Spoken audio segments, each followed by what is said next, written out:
Hello, hello, and welcome to another episode of Overpowering Emotions, where I talk everything about anxiety, big emotions, emotion regulation. Today is part 3 of hoarding. Before I talked about what hoarding is, then last week I talked about some of the interventions, things that we need to think about, skills, and the main key, overarching things that we're addressing. Today, I want to talk more about relapse prevention and also just important considerations to have to make sure that we're promoting long-term success. I think that that's really important. So first, let's go into relapse prevention. So just because someone's learned the skills and they're all decluttered up, we need to make sure we're establishing solid habits like putting things away right away as soon as they get home, exactly where it belongs. If they buy something, they're not putting the bag down for more than 30 seconds before they're putting things away. They're washing dishes and putting those away right away. They're taking out garbage, recycling regularly. They're doing their laundry and immediately putting it away when it's done. Those types of things are really important, especially when we're looking at executive functioning deficits. Oftentimes people have the skills, they have the know-how, but it's a disorder of performance. So being able to use those skills when they need them in the heat of the moment before things get chaotic and out of hand, that's going to be really important. Oftentimes, people forget to work on clutter. We're so focused on decluttering and avoiding acquisition, we're forgetting to also work on clutter with clients. So that's definitely a piece that we have to work on, right? And making sure we're just avoiding that in the first place. And not, it's not avoiding behaviors, it's that we are avoiding creating clutter by doing proactive behaviors in the first place. We also want to make sure there's skills there to maintain their motivation, to remember their big why. It's fantastic if you've got someone with you every day helping you along, reminding you, or weekly, however long the process is going to take. That's great, but they need to have their internal motivation systems and remembering why they're doing this, why they're keeping their place decluttered, what are their values. That's all going to be really important. And even basic things too, like making sure they're keeping up with their personal hygiene and proper nutrition. That can often become an issue, especially if their house has become so cluttered, they can't access the fridge or a stove or a bathtub. So getting back into these behaviors, it's behavioral activation. We want to make sure that they're doing these things that are important for their life and they're leading their life of values. All of those things are going to be really important. Having ongoing support from family and friends is also critical for this relapse prevention, right? We also want to just make sure we're preparing for setbacks. Things happen in life all the time. Life is always throwing us curveballs. So they have to learn how to be proactive, get on offense. We're going to teach them how to get on offense. And that's really important to set them up for success so that we're addressing all of those barriers that can be coming up. Now, above and beyond the actual treatment interventions themselves that I went over last time, there's a few really important considerations to think about. First is the fact that the majority of people experiencing hoarding disorder also have another mental health concern, like ADHD, which I keep bringing up, right? I mentioned that earlier. I just happen to have a lot of clients with ADHD who have a lot of hoarding behaviors. And those are definitely the kiddos that start young and they just never learn those skills that they need. So ADHD is huge. Also, there's other anxieties. There's low mood, trauma. That's a huge one. Oftentimes, trauma is so associated with the onset of hoarding behaviors. So we really got to consider what is the potential underlying trauma that might need to be addressed. Maybe there's potential social impairment, social isolation, and withdrawal. So again, having that thorough understanding is going to be so important. We have to understand this individual in this context at this point of time. That's important for us to be able to optimize our effectiveness to make sure we're addressing what's important. We also need to make sure we're patient. I've seen too many people, even mental health professionals, but certainly family and friends, or neighbors, right? They get impatient, they get frustrated, especially mental health professionals where they're just not seeing progress. They're getting impatient with their clients and annoyed with their clients. And that comes out. Our nervous systems talk to each other. That comes out, right? And so we actually see, there's so much research out there showing that mental health professionals often maintain quite a high level of frustration when they're working with clients with hoarding disorder. That's a problem. because our frustration, they pick up on it, even subconsciously, they pick up on it. And there becomes this clash, and then they become overwhelmed, and then they lose trust. Oh my gosh, if they lose trust in us, they're going to forget all of those value rules that we've worked on, right? That frustration that we have, it directly impairs our working alliance, and it directly disrupts the whole therapeutic process. So we need to make sure that we are in check. If you're a family or friend, making sure that you're able to co-regulate and manage your own frustration so that you're not contributing to the worsening of the hoarding behavior. So that's going to be really important. Now, one thing we really need to remember, and maybe this can help just, soften the edges around some of our frustration. Most of the time, remember the very first episode I talked about, 50 was the average age that people came in for treatment. Most of the time, by the time they've come in for treatment for hoarding behaviors, they've become so deeply ingrained. They're so automatically entrenched. And our brain doesn't work in subtraction. It only works in addition. So we need to create new, stronger behaviors. That takes time, right?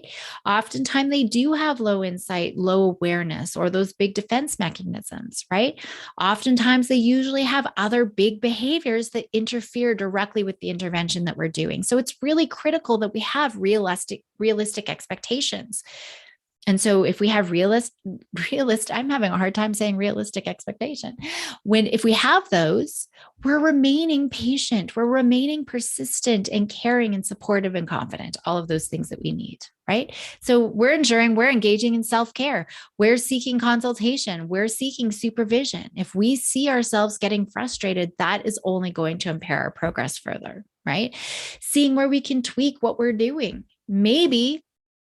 Just maybe, well, we always know, right? If clients aren't following through with homework and doing the things that we ask them, it's not their resistance that we need to work on. We need to make sure we're attuned to our relationship. Do we still have a strong working relationship? Are we assigning appropriate tasks that they can do successfully? Are they bought into the process? Are we working collaboratively? That's all so important. Have we tapped into that change talk? Are we actually engaging in questioning and motivational interviewing? Or are we just telling them what to do? So we really need to take a step back, because I think that that's going to be important. Other important pieces to optimize our outcomes: home visits. That's really important, especially when we're working on generalizing the skills, right? So they're learning these skills. We want to boost their motivation to change. Having someone there can really help that process. And then we want to generalize the skills, right? And making sure they're learning the right skills. It might be like, yeah, in the office, but then they go and then they forget their value. They're just randomly doing things, right? And they forget the whole process. They forget that framework. It's not become entrenched. So that's going to be really important. And in your office, they're going to have all these cues and signals to help remind them. But when they go back into the point of performance, into the ecological place that they're in, we got to think of the ecological validity of the work that we're doing. They don't have those cues and those reminders. So that's going to be really important, right? Making sure they're doing the organizing correctly, applying those value rules that we've established effectively. All that's going to be really important. And it's not just home visits either, right? It's also going to other places where they have trouble controlling acquiring behaviors, where they need to work on that distress tolerance. So going with them to flea markets, to yard sales, being able to do that. That's going to be really important. Now, a lot of time, individuals, when they come, if they come, they're usually brought to therapy by other people, or maybe they're being evicted from their house. So they're mandated clients, right? So we really need to address their stage of change, because if they're mandated, we're going to be working very differently than if they are coming. If they're coming themselves on their own accord, we already have a lot of motivation to work with. But if they feel put out, or just another, oh my gosh, my parents are throwing me back into this again, or my children are, I have no control of my life, I'm a grown woman, that can be a big problem. We have a lot more barriers that we need to go. Not that that's a problem, but we're not going to jump right into decluttering. We have a lot more motivational interviewing that we need to do. We can't just jump into that, right? So some work needs to be done beforehand, just to get them considering the idea of change in the first place. just helping them develop the insight into their hoarding behaviors. So that's going to be really important. We can also think about the language we use. We really need to consider changing the language because that can create so much unnecessary distress, especially in the early stages.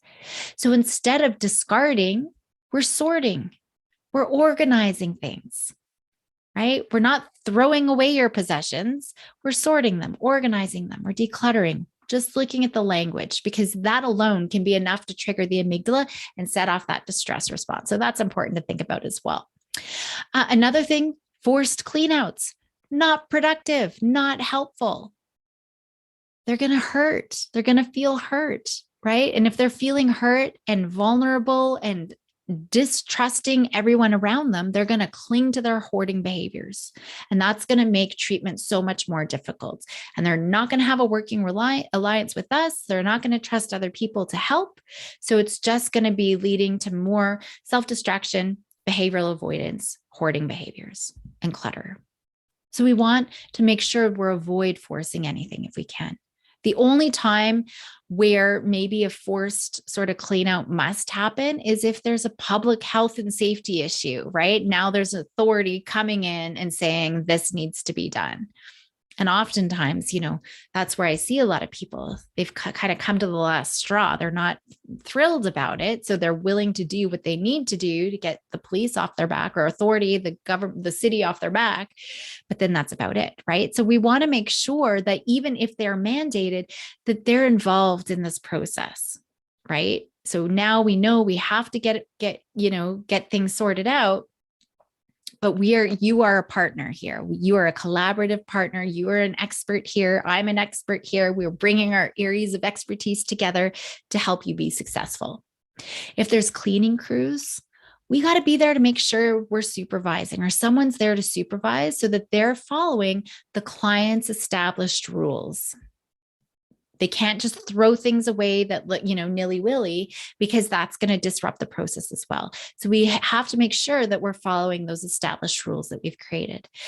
Now, in addition to addressing the mental health piece, physical health, obviously, that's certainly helpful too, right? Because we know mind body piece is going to be super. And a lot of the lifestyle behaviors have kind of gone to the wayside with the chaos of the hoarding behaviors, because maybe now I don't have a proper place to sleep, right? And our brain isn't paired for sleeping because there's just so much clutter around me. We're not eating healthfully. We're not exercising. We're not taking care of ourselves. Oftentimes, we really do need a multidisciplinary team. Even just having a home clean out, and professional organizing services, that's going to be really important to help with optimizing outcomes. If we're just leaving everything to one person to follow those rules, it's going to be so overwhelming. So we want to make sure we've got a multidisciplinary team and a community of people, right? It takes a village to support this person. I know that medications is always a big question, so I thought I'd quickly talk about medication. I'm not a big fan of medication for anxiety or depression. We know that myth that there's chemical imbalances. It's simply not true. So we don't want to get bought into that. And medication often becomes a safety signal and a safety behavior. I can't handle it unless I'm taking my medication. And it's a whole other ball of wax that I don't want to necessarily get into. And there's just not enough research out there to demonstrate the effectiveness of medication, especially for hoarding disorder, right? So maybe for OCD, there's like association with those kinds of things, but really it's not, pills aren't skills, okay? I worry about the safety behaviors. I worry about the reinforcing those anxiety stories already, right? And because there's not medication specifically for hoarding disorder, I just, I'm worried about that. And there's just not research supporting it. There's a lot of behavioral things that we need to do. That's what we need to focus on. Now, certainly medication is helpful with comorbid challenges. If they have ADHD, medication is awesome, right? It's contributing to a lot of those executive functioning deficits and that distractibility and the brain shutting down. So having, the brain alert so that we're not getting distracted. And because when we get distracted, that leads to clutter. That needs to be addressed, certainly. right? But we really need to look at what kind of medication, what's actually, is medication part of this treatment? If there's severe depression, and they can't even engage in simple behavioral activation pieces, hopefully if we're doing our job good, we should be able to get them to engage in some of that behavioral activation. But if they can't, well, then, oftentimes medical, doctors will say, hey, let's get you on some antidepressants, SSRIs, just to get you engaged in the intervention that you need to do, just to get your brain working a little bit, build up some of that momentum. But oftentimes, if we're doing really solid work, we don't necessarily need the medications. But certainly, we got to look at that, because the other thing is too, a lot of individuals with hoarding disorder, they're prone to medication mismanagement. So we really got to consider all of the costs and benefits. So today was a little bit shorter of an episode, but I just wanted to make sure that I was capitalizing on some of those things that we really need to consider for hoarding disorder, because there can be a really fine line that we're walking if we haven't established that working alliance, if we haven't established that trust and, a multidisciplinary team that's there and they feel like we are all on that person's team, helping to support them as they go through this process, because it's not a choice. It is a real mental health issue. And we are working together as a team, not against them. We are working with them against that trickster brain, right? That's meant to make us anxious and depressed. And so that's going to be a key piece. And we want to make sure how we talk, how we address things, the words we use, just our way of being is going to be so, so important. Understanding, I'm always talking about the supportive and the confidence. That's going to be important to address. Looking at the skills and how can we get that buy-in. And motivation, we can't just instill motivation. It's how we are engaging with individuals to help support them. So I'll leave it there for today. Thank you for joining me again. Hopefully this was helpful. If you have any questions about hoarding, certainly let me know, email me, hop on my Monday consultation calls. I would love to chat with you, or we can book a private consultation as well. You can join me in my Anxiety Compass class. I would love to have you there. Otherwise, I will see you next week. Take care.